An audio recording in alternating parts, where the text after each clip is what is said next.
Wong buktine lagu Jawa wo lho kuwi, asli lagu Jawa kuwi iso dadi lagu barat rat.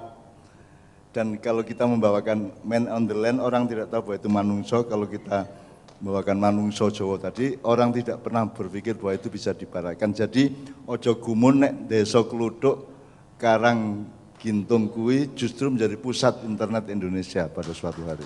Gitu ya. Ya gumantung kowe, gumantung kepribadianmu, gumantung keluasan wawasanmu, gumantung determinasi hidupmu atas gejala-gejala kehidupan dan gitu. Nah, jadi sekarang dari situ nanti kita akan belajar lebih luas lagi. Tapi pokoknya intinya saya itu seneng dan bangga. Nah, saiki aku takon sih kepada Mas Saiful Anwar. Mas, ini mandirinya itu di wilayah apa saja? Yang mandiri internetnya itu bahwa Anda gini, aku tak cerita sedikit. Dulu sekitar tahun 85 itu saya berteman dengan masyarakat Mandar, suku Mandar. Jadi ada Bugis, di Sulawesi itu ada orang Bugis, ada suku Makassar, ada suku Toraja, ada suku Mandar. Saya itu dekat dengan suku Mandar yang pinter nyantet wong-wong ini kono. Ya. Suatu hari ketika saya datang ke Mandar, itu ternyata mereka sedang berduyun-duyun membawa pedang, naik motor kira-kira 300 orang, pergi ke kota sebelahnya yang namanya Majene. Mereka akan menyerbu kota Majene. Sekitar 300 anak muda dan orang-orang tua, semua bawa pedang, bawa badik, bawa tombak, segala macam. Pokoknya mereka marah kepada orang Majene karena mereka dianggap, orang Majene dianggap menghina Balanipa. Balanipa itu kata kebanggaan orang Mandar yang menggambarkan pasukan Balanipa itu dulu zaman Arupalaka, zaman Hasanuddin itu pasukan yang luar biasa. Jadi Mandar itu 7 kerajaan di pegunungan dan 7 kerajaan di pantai. Pusatnya di Tinambung lah. Saya adalah orang Tinambung itu. Jadi saya berteman dengan orang Tinambung itu.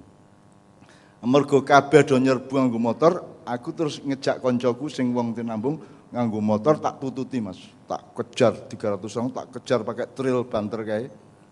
Tak balap, nyun sewu ya, tak balap terus kira-kira dapat 200 meter di depan mereka, aku leren, motornya tak alangke dan saya gini. Tak suruh berhenti, tak stop gitu. Jadi wong 300 kuwi bingung. Iki sapa kok nyetop-nyetop? Musuh wong Mandar do wani. Kayak orang ngerti Mas, nek aku nyetope wong 10 kan dintekke ya Mas aku Mas. Mergo aku nyetope ijan ini iki wedi kae. Kok ana wong ijan kok wani nyetop wong 300. Itu kan soal psikologis saja. Meskipun ya kowe aja wani-wani, ya. Ya. Ya kowe ya kudu tatak, kudu percaya diri dan seterusnya. Tak stop ngene iki. Tak stop. Terus aku langsung bengok, semua kembali kumpul di masjid besar Tinambung, semua, sekarang. Bali Mas, kudu bali nang kumpul nih masjid, terus aku nguntit, aku mampir nang omahe Raja Mandar. Jadi rajanya itu panggilannya nek Jogja kan Ngarso Dalem. Kalau di sana itu Marak Dia. Terus saya mampir ke rumah Marak Dia, tak dodok lawangnya, tak bengok, Marak Dia, kita ke masjid. Ini rakyat sedang ngamuk, ini harus kita redakan emosinya. Terus saya sama Marak Dia ke masjid, dan mereka ternyata begitu takzim kepada rajanya. Dan jadi aku ngerti feodalisme orang yang Jawa. Jadi nek ngarepe rajane ngene kabeh ngene Mas. Nek rajane ngene njur kabeh melu ngene. Nek rajane sikile ning tengen dhuwur kabeh ngene. Engko nek dhek ora wani ngrubah, nek rajane urung ngrubah, nek rajane wis berubah sikile ngene iki kabeh do ngrubah sikile. Dadi nganti ngono kuwi taate karo raja. Kemudian pokoknya saya minta Marak Dia untuk bilang, nah yang akan ceritakan gini, saya bilang sama mereka, ini sekarang ini zaman modernisasi, ini pembangunan Orde Baru dan gencar-gencarnya. Nanti di Sungai Mandar itu akan ada jembatan besar. Yang sekarang kan ada kesulitan hanya dengan jembatan darurat itu, sekarang nanti akan ada jembatan besar, mega, itu nanti akan merupakan rezeki bagi Anda tapi juga ancaman bagi Anda. Jembatan itu nanti akan menjadi jalan, bagian dari jalan lintas Sulawesi sampai sekarang. Kui aku jane yang ngomong mengawur deh. Ora berarti aku ngerti rencana pembangunan apa masa depan ya orang ngerti. Aku pokoknya tak weden-weden iki engko ana jembatan gede, dan dari jembatan itu nanti segala sesuatu dari kota akan datang kepada Anda, dari Makassar akan datang. ya dari Majene, dari Parepare akan datang masuk ke daerah Tinambung sini, bisa membawa kebaikan, bisa membawa keburukan, ya Mas. Saya kira dosomu dileboni kutha kan iso apik iso elek sakarepmu. Jadi misalnya televisi dan radio awalnya dulu, kan TV iso marake kowe luweh ngerti macam-macam, ning ya iso marake kowe keset ngaji, iso jadi bisa menjadi manfaat, bisa menjadi mudarat.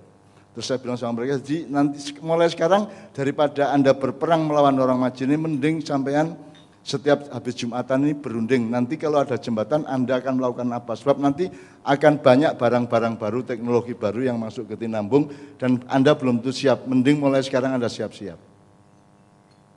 Karena jembatan itu akan membawa segala sesuatu yang sifatnya nasional dan global masuk ke dalam kecamatanmu dan kabupatenmu. Sekarang pertanyaan saya adalah, kowe lak nggawe jembatan to iki?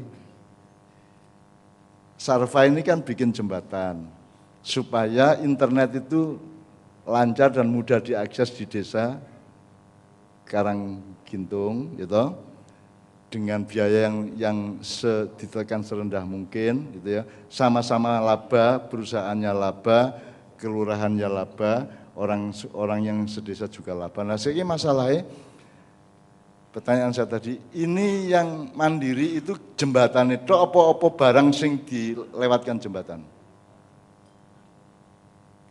Mas, jadi ini loh, iki gampang untuk sinyal dengan bayar 175 per bulan misalnya. Jadi kue bisa mengakses apa-apa Google, Facebook, apa Twitter, TikTok, Instagram dan segala macam itu. Ataukah kalian juga bikin Facebook sendiri, bikin Twitter sendiri, bikin WA sendiri?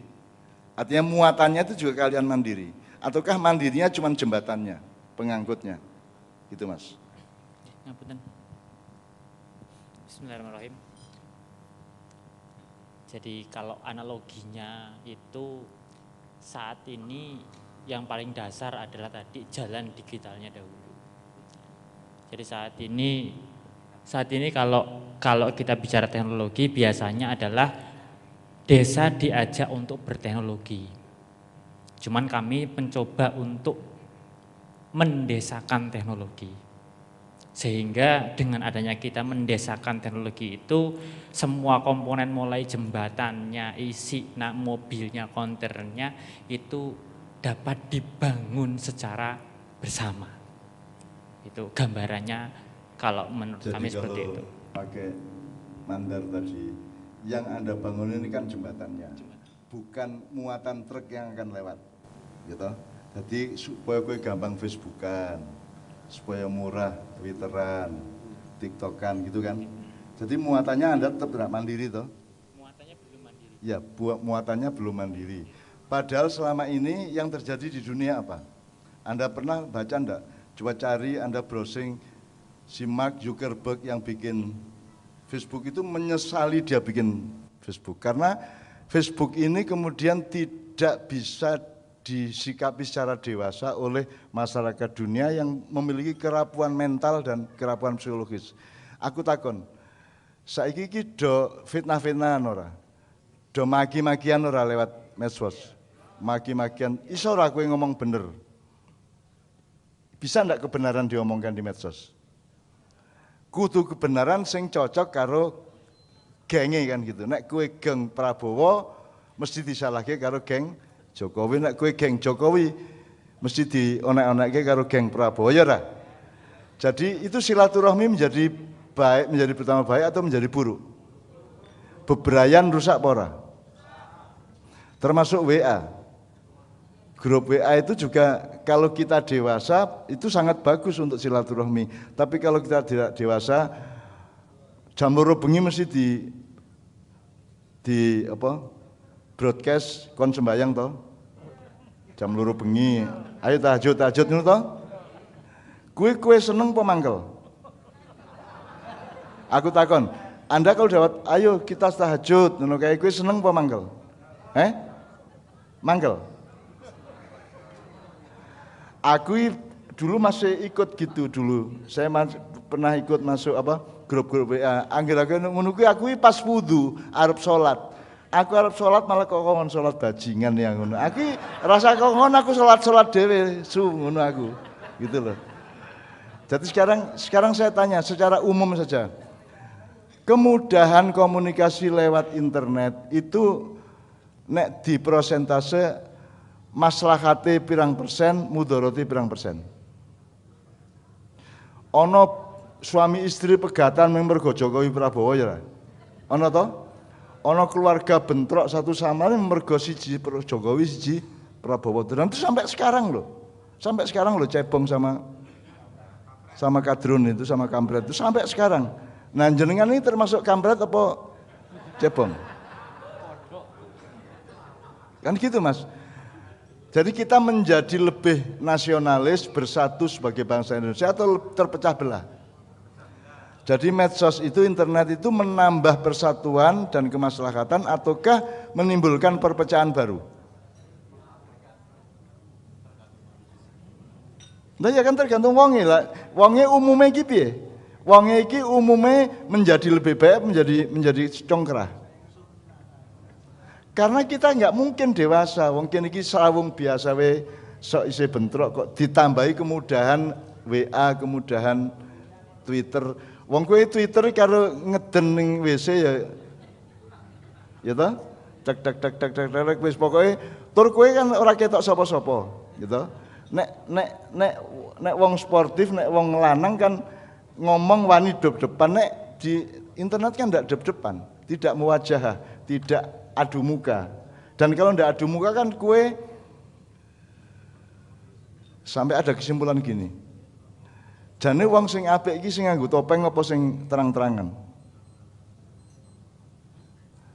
Sing jantan ki sing satriya ki nek nganggo topeng apa buka topeng? Nek cara Jawa. Nah, kowe nek ning medsos kuwi topeng nganggo topeng apa buka topeng? Bertopeng toh. Kalau di medsos kan ada bertopeng toh, ora cetha kowe iki sapa alamatmu ning ndi ya toh. Engko nek diparani tenan ya ora wani jebule gitu kan. Aku ya mengalami berkali-kali parani tenan tak jak jual saiki wani apa kowe. Aku wis tuwane aku isih oke aku ngono. Isih oke aku. Aku mencolot isih iso dhuwur banget aku isih. Ning ya mesti ora wani Mas. Semua orang yang membuli saya di medsos itu tidak akan pernah berani ketemu saya. Utawa ketemu yang ngambung tanganku asu bajingan nek cacahi. Ya ngambung tanganku. Kaya yo kae. Pancen. Jadi wong menungso piye ta jane gitu ya. Jadi oke, tapi saya tidak mau meneruskan yang subjektif. Jadi, intinya adalah muatan truk yang melewati Sungai Mandar itu tadi kan belum tentu membawa kemaslahatan. Nah, jadi kalau Anda tidak ikut memikirkan apa yang dimuat oleh truk itu ke kampung Anda, berarti kan Anda juga bisa memperlancar kemudaratan. Isara. Jadi saiki gampang ngarep ngonek-ngonek sapa murah, ora perlu ngene gitu kan. Ya ta? Ya. Kalau dulu kan pulsan teh, ya toh, saiki malah sekarang kita menjadi sangat mudah dan murah untuk memaki-maki orang, betul enggak? Nah itu kan harus Anda pikirkan. Nah syukur timnya Sarfa ini punya programmer, ono sing di sekolah ke IT tenan, iso dadi programmer, terus nggawe dhewe, jadi bikin aplikasi khusus untuk Karanggintung. Jadi nggawe ADW misalnya jenenge Sarfa misalnya, ora apa-apa. Karena sekarang Facebook kan sudah akan berkembang menjadi Meta namanya. Meta. Dan itu nanti isinya akan mengganti realitas menjadi realitas virtual. Jadi kasunyatan tenanan sing kiwa tengen awake kecilik kuwi engko diganti karo kasunyatan Facebook yang namanya Meta. Nanti akan saiki isi Facebook ya. Apa wis Meta? Sudah Meta, ya. Nanti saya kasih tembang Jawa yang ada kata metanya, ya. Berarti mbah-mbah kita dulu wis waskita bahwa nanti ono sing makhluk yang jenenge meta kuwi, gitu ya. Dan ini semuanya yang bikin Twitter juga mengeluh, menyesal. Sekarang Mbah Google kan jadi nabimu toh. Apa-apa takon Mbah Google toh? Ya toh? Google alaihi salam toh saiki? Ya dah. Suwe-suwe tadi Google sallallahu alaihi wasallam itu wa ala alihi wa ashabihi ajmain itu. Nah, Anda kan belum bisa menyikapi itu, maka dalam jangka panjang Mas Saiful, dalam jangka panjang mohon cah-cah nom di sekolah ke IT, syukur di wilayah programmer gitu ya. Jadi kowe iso gawe dhewe. Jadi komunikasi bebrayan wong sak Karanggintung ki duwe aplikasi dhewe. Seperti Sabrang bikin simbolik ID ya. Bikin simbolik itu di situ ada regulasinya. Nek saiki ngene. Saiki kowe arep nulis apa wae, arep copy paste apa wae kan ora ono sensore. Tidak ada regulasinya, tidak ada verifikasinya ya toh. Sapa wae untuk ngomong apa wae ngono toh. Nah, kalau yang dibikin anak saya itu si simbolik ID itu Anda harus jelas ekspertasinya, harus jelas kompetensinya, harus jelas pengalamannya, Anda diuji satu sama lain. Dadi nek kowe ngomong diuber kowe iki tenanan apa ngerti apa mengabal-abal gitu ya. Nah, kalau bisa di desa Anda saisa-isane digawe komunikasi atau WA itu dibikin dengan aturan desa. Oke, WA atau apapun, Facebook boleh tetap Anda pakai, tapi semua orang desa Karanggintung yang menggunakan grup WA-X ini atau Facebook ini itu ada syaratnya. Orang waton nyondong gitu loh. Syaratnya adalah syarat-syarat ekspertasi, kompetensi, gitu. Syarat syukur, syarat dari kowe ngomong ngono kuwi gak kowe iki sapa lak ngono. Lah iki ora apa-apa to Mas. Iki kan ngomong apa ora apa-apa to. Jane nek urip lak ora ngono. Kowe iki ngomong qala Allah taala ngono ki lha kowe iki maling e. Qala Allah taala entuk to saiki nek nang medsos. Gitu kan. Jadi kan harus ada checks and balance, harus ada penyeimbangan, harus ada regulasi satu sama lain. Nanti dalam jangka panjang menurut saya Anda jangan hanya mandiri truknya tadi yang mengantarkan lewat jembatan tadi, tapi juga mensensor apa juga melakukan kewaspadaan terhadap apa yang akan bisa lewat yang Anda bikin jalannya itu, gitu ya. Dalam jangka panjang. Jadi mudah-mudahan 5 tahun lagi itu ada programmer dari Karanggintung. Iso nggawe dhewe, jadi iso misalnya nggawe aplikasi Sarva misalnya. Kenapa tidak gitu loh? Wong Jawa kok, wong Jawa pinter-pinter kok. Wong kuwi meng ilmu katon wae gitu. Pinter-pinter cah-cah ki. Gitu. Cuman pemerintah kita kan kurang menghargai kepandaian dan ketangguhan rakyatnya gitu loh. Nah, bahkan nek ana wong inovatif malah misalnya di Jogja ana becak motor ribut ora karuan suwe bertahun-tahun kuwi, gitu kan. Engko nek ana wong meneng-meneng gawe mobil harus dipercaya to nek kowe saiki di Banyumas memproduksi mobil listrik ngono kan. Ora dipercaya to kowe. Malah sing dikepiyake sing jane palsu. Yang dulu yang awal-awal 2014 dulu kan ada mobil listrik padahal kuwi meng Daihatsu to kuwi meng ditambah-tambah apa gitu loh. Jadi hanya modifikasi gitu. Jadi kita juga mohon kepada pemerintah agar rembuk Pak nek ana piye-piye Pak, rembuk karo kanca-kanca iki, rembuk dengan kemaslahatan nasional, dengan pertimbangan-pertimbangan yang sematang mungkin. Ojo terlalu jangan terlalu mempolisi anak-anak. Jadi juga harus mengasuh anak-anak, harus menghargai kecerdasannya, menghargai keseimbangan semua yang dilakukan dalam kegiatannya kan gitu. Jadi saya kan njaluk Kiai Kanjeng tahu sampean wong Jawa mesti tahu krungu semut-semut ireng. Semut-semut ireng itu diciptakan setelah ada 4 tahun peperangan yang luar biasa antara Mangkunegaran melawan Belanda. Ya, nanti kalimatnya coba kita analisis dikit-dikit saisa-isone. Karena di situ ada kata meta. Ya, sarfa belum ada, makanya nanti kita bikin tembang yang ada sarfanya gitu ya. Gitu ya.